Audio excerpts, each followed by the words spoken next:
Almost as soon as the debris falls after a tornado, shady contractors, they swoop in, hoping to take advantage of storm victims at their most vulnerable. Today's Oklahoma's Kathy Tatum shows us what to watch out for and how to get help if you fall victim. When high winds or a tornado rips off your roof, you want it fixed fast, not just to protect your home, but to bring a sense of stability back into your life. I'm very thankful for my family being able to get me through this with the chaos that this has caused right now. Phony roofers, contractors, and handymen count on your state of shock, making you an easy mark for their ripoffs. That's why, along with the legitimate, reputable local contractors, the shady ones plant their signs offering help, or go door to door, hoping to pressure storm-shocked people into signing bad contracts or straight up stealing their cash. To protect yourself and your home from after-the-storm con artists, Oklahoma's Attorney General recommends getting referrals of trusted local roofing contractors from family and friends, or those in the contracting business you've dealt with before. And always get written estimates from multiple different contractors. Then carefully consider the bids. Be suspicious of super low bids and contractors wanting full payment, especially cash, up front. Don't fall for their phony baloney lines that they need that money to buy your supplies. And always verify the contractor's physical address. Resist high-pressure sales tactics and unsolicited repair offers from contractors that just show up. And this is probably the most important thing to remember. Don't sign any contract you haven't read or don't thoroughly understand. If you suspect a contractor or con man is taking advantage of you, file a complaint with local police and Oklahoma's Attorney General's office. In Tulsa, I'm Kathy Tatum, 2 News Oklahoma. Coming off the heels of a very stormy Wednesday, here we go into Thursday, and unfortunately that radar is still very busy yet again today.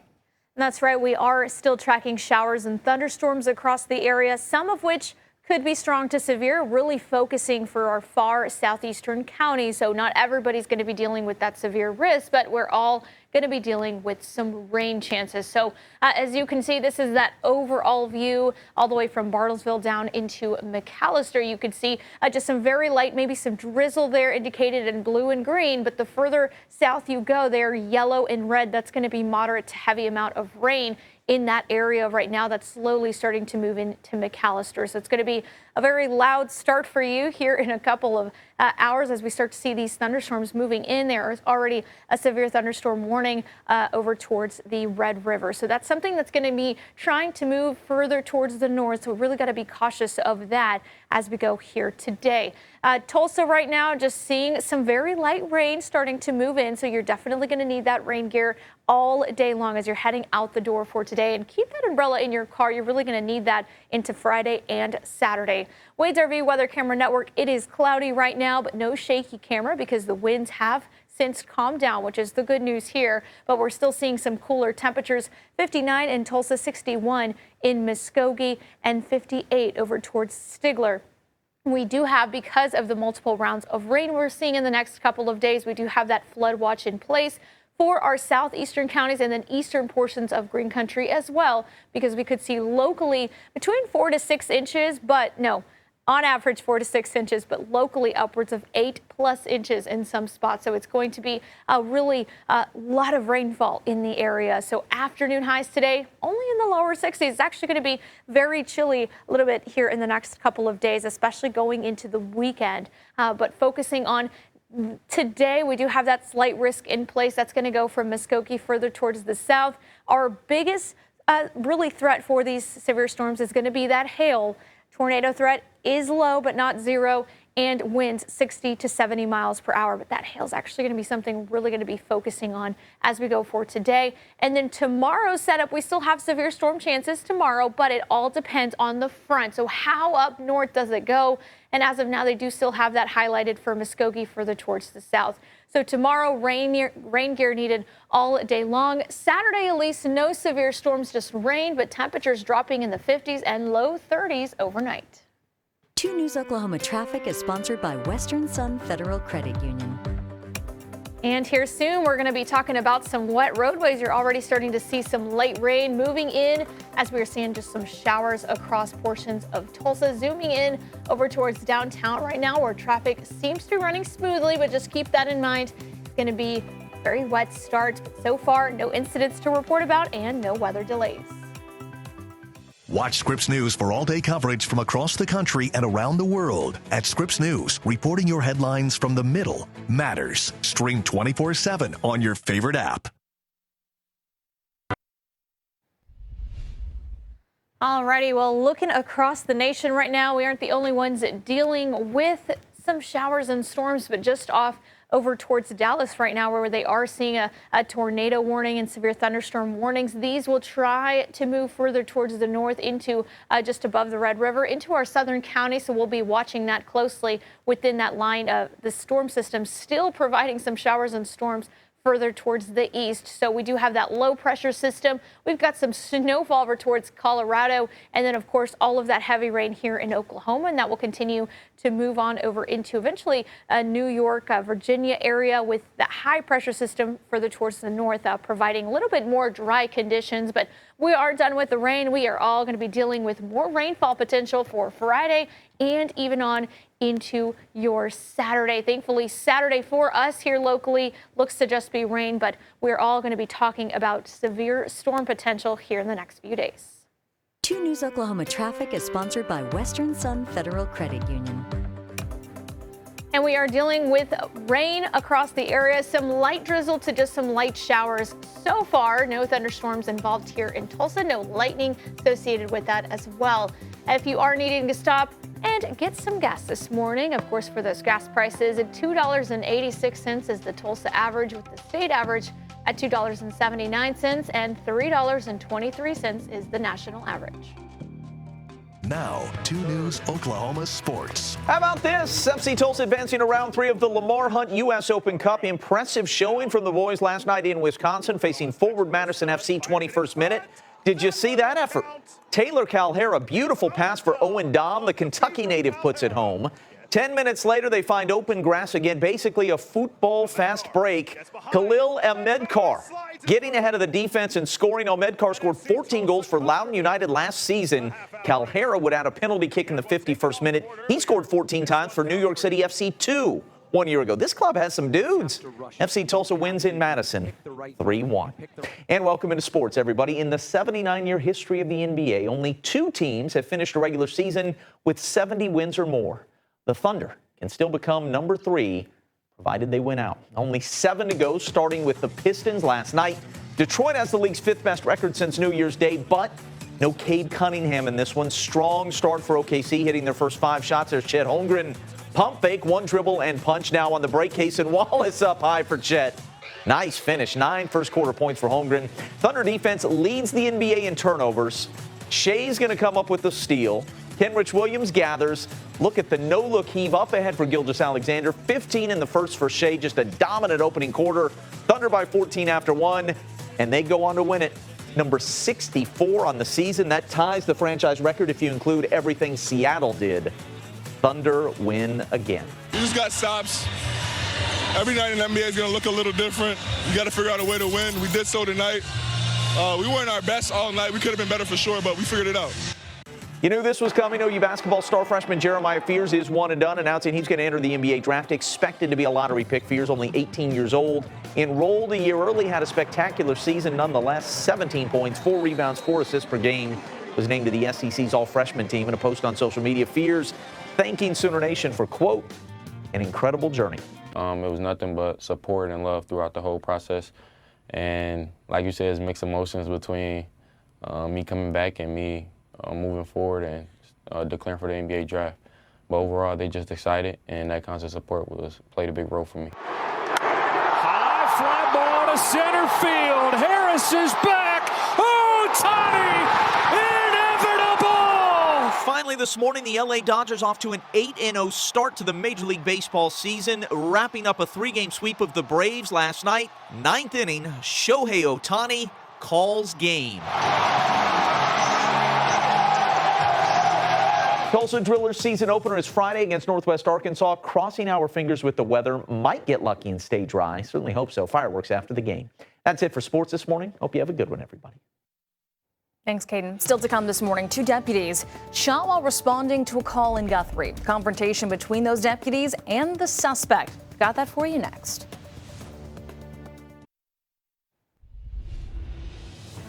Good morning, everyone. With all of this rain chances that we're seeing in the next couple of days, we're also tracking some cooler temperatures.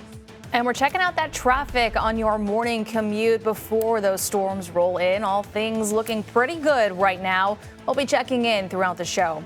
Plus, a damaging tornado in Owasso. The threat passed, but the recovery is just beginning. 2 News' Braden Bates, he's live in a neighborhood hit hard by that storm, with how city leaders are helping with the cleanup. And the Cherokee Nation investing billions in the community. 2 News' Isabel Flores is holding them accountable. How that money is being spent to create more opportunities for future generations. 2 News Oklahoma starts right now. Good morning. Thanks for being here with us. I'm Corey Duke. The Owasso community uniting to recover from an EF1 tornado that hit the area on Wednesday. But Oklahoma isn't getting a break from these spring storms just yet. Meteorologist Emma Landeros has been tracking the storm.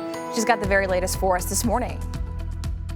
Well, it is going to be a very wet start to the day, but also just here in the next couple of days. So have that rain gear on hand before you head out the door. Especially if you're in our southern counties, you're probably hearing some thunder across the area because we do have a little bit of some thunderstorms going on, starting to move in with heavy amounts of rain. And that's indicated all there in that yellow and red. So that's going to be just heavy amounts of rain, which is going to reduce visibility for you. And just off to the north where you're seeing the blue and the green, that's going to be more light, just a little bit of some rainfall moving in. Now, we are watching our southern counties for some strong to severe storms. Those are trying to move further towards the north, and we'll be monitoring that closely for you this morning. But here in Tulsa County, we're just seeing light rain across the area, maybe a little bit of some drizzle that you're going to be dealing with, but that will filter in. So, of course, have that rain gear with you on hand. Renaissance Hotel Tower Cam, all on our Wade's RV Weather Camera Network. Expect those wet roadways for you that early morning commute with temperatures in those 50s with, of course, some potential for strong to severe storms today and tomorrow. We'll talk more details on who that will impact, all coming up here in just a few minutes. 2 News Oklahoma Traffic is sponsored by Western Sun Federal Credit Union. And right now, the big topic is going to be those wet roadways. Of course, if you are just be expecting some rainy conditions all throughout this morning, so keep that in mind as you're heading out the door. So far, no incidents to report about, and of course, just dealing with that rainfall. BA Lynn Lane over to downtown, 12-minute drive. Sand Springs to downtown, 6-minute drive, and Okmulgee to downtown, 15-minute drive. In our top story this morning, a high-end EF1 tornado that hit the Owasso community yesterday morning stunned the community. But moments after tragedy, we saw Oklahomans championing together to help their neighbors. 2 News Oklahoma's Braden Bates is live in Owasso, where a state of emergency has now been declared. Braden, good morning. Good morning, Corey. The Tulsa County Emergency Management now saying that 287 homes and businesses were impacted by this tornado. You can see one of them behind me. And we were here, boots on the ground yesterday morning, just moments after that storm, after people investigated their homes and damage, the community began helping. We saw people grabbing gloves, brooms, and chainsaws to try to clean up the debris. And crews from the city, county, and state drove through neighborhoods to make their reports. We have some of those numbers we would like to share with you this morning. The Tulsa County Emergency Management says that this storm impacted about 15 homes being majorly damaged by this storm. Despite the damage, there were no major injuries or deaths reported. Mayor Alvin Fregois says this is amazing, but people's generosity is even better. Could hardly get through the street, not because of all of the vehicles and support help and trucks and already beginning to remove debris and people already on roofs and all of that. So that was a good feeling to know that these people are already getting the help that they need. Brugues tells us it is important to declare a state of emergency so people affected could get the funding and additional help some local resources may not be able to give. The city of Owasso also posting yesterday some free resources for those impacted. And we have a list of those resources on our website at kjrh.com. Right now, we are starting to see some of that rain here in Owasso. This is why those crews were working quickly yesterday to tarp up homes to make sure that no additional damage happens. In Owasso, Braden Bates, 2 News, Oklahoma. Thanks, Braden. We're not the only ones cleaning up from severe storms. The same storm system that caused the Owasso tornado, it hit parts of Missouri as well, with a reported line of tornadoes in St. Louis that flipped cars, destroyed homes, and knocked out power. Missouri State Highway Patrol says deaths have been reported, and the storm system is expected to remain stalled into the weekend, with some locations possibly seeing as much as 10 to 15 inches of rain throughout the weekend. And here's a look at storm damage in Louisville, Kentucky, where a large tree fell on a car Wednesday. Police said the driver was trapped for a short time, extricated, and rushed to a nearby hospital with non-life-threatening injuries.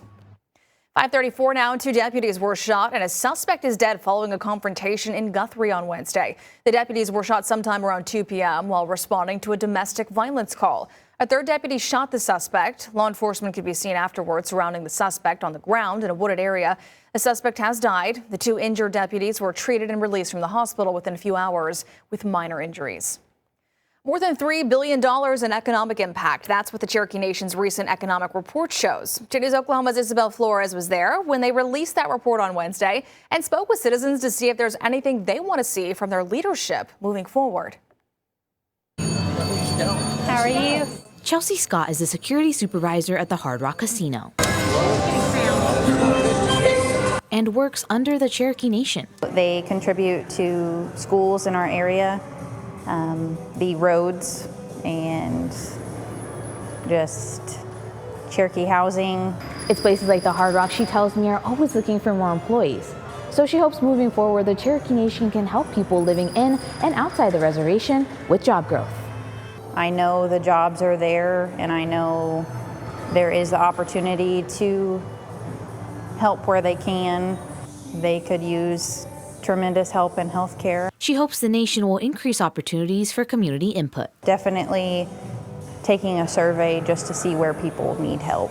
To lift each other up, to lift our communities up. Chief Chuck Hoskin Jr. says they're working on opening a medical facility in Salina that'll create more jobs for people. And training Cherokee members for healthcare jobs has been a priority. This economic impact report also addresses the investment we're making in education. Part of that is a strategic way to increase the workforce availability. The report shows the Cherokee Nation having set aside nearly $8 million to school funding and another $17.5 million to scholarships. In terms of community input, Hoskin thinks it's a great idea. We've done a number of surveys, from access to good quality water infrastructure and quality of water to workforce questionnaires. I think those are important. I think also getting out in communities are important, which is why we spend about 10 months out of the year in at-large communities. While Scott says these things would help, she says she's grateful to the Cherokee Nation for all their assistance. Trying to help as much as I can. I know they try to do a lot for them. In Catoosa, Isabel Flores, 2 News, Oklahoma. At 2 News, your voice matters. That's why we are here to listen. If it's a story you want to share or a concern you think we should know about, scan that QR code on your screen or click the Contact Us page at kjrh.com. And now to a story we've been following. The next phase of Boston Avenue Bridge Rehabilitation Project is underway, and that's where the center of the Universe Landmark is. Work on the pedestrian walkway, it started this week. Raised planter beds, brick pavers, and pavement will be removed for the repairs. Crews are also shutting down access to the Williams North parking garage for a few weeks, so be aware of that. Walkways will also close temporarily, and people are encouraged to use alternative routes. And be sure and join us this Saturday in Muskogee. We'll have a listening booth set up at the Okie Country Home Garden and Outdoor Expo at Arrowhead Mall from 9 to 3. Swing by, let us know what's going on in your community and what kinds of stories you'd like to see more of. We've got a lot to talk about here this morning. It's getting harder and harder for the average family to buy a new car. Scripps News Group's Dan Grossman looks at the rising costs and the impact new tariffs will have on the economy. And you may have woken up to some thunder going on. We are tracking some showers and storms, some of which could be strong to severe for some. We'll talk about who that some is, all coming up after the break. Your first forecast, sponsored by Burgraff Disaster Restoration. You're watching 2 News Oklahoma, part of the Scripps News Group. And welcome back. We're taking a live look at your roadways this morning. Things are about to get a little bit wet out there as you are driving in, making that early morning commute. Some rolls of thunder and lightning can be seen off in the distance. So just be aware that we do have storms coming through Green Country this morning. Could impact, maybe cause some delays as you head out. We want you to be safe out there. We'll have a full look at that traffic forecast here in just a little bit. But first, buying a new car, it's never been more expensive than it is now. The average sticker price was just over $48,000 in February, according to the Kelley Blue Book. And with the president's tariffs, that price is expected to rise by thousands more. Scripps News Group national correspondent Dan Grossman, he looks at why the increase in car prices has outpaced that of the median household income. This is a graphic from Cox Automotive and shows the average price of a new car in the U.S. over the last 13 years. It doesn't take an expert to see that's a sharp gain, over 60% to be exact, but we spoke with one anyway. Yes, cars are more expensive than they were a generation ago, but we didn't have things like a square inside the dash that can tell you where you are and where to go at any given moment. Brian Moody is with Kelley Blue Book and says the rise in prices is due to an increase in demand, high-tech features, and government regulations. Backup cameras, for example, are required by law and force companies to maneuver into cars with added weight and precision. To put this increase into perspective, the median household income in the U.S. has risen 22.5% since that same time period, from $65,740 to $80,610.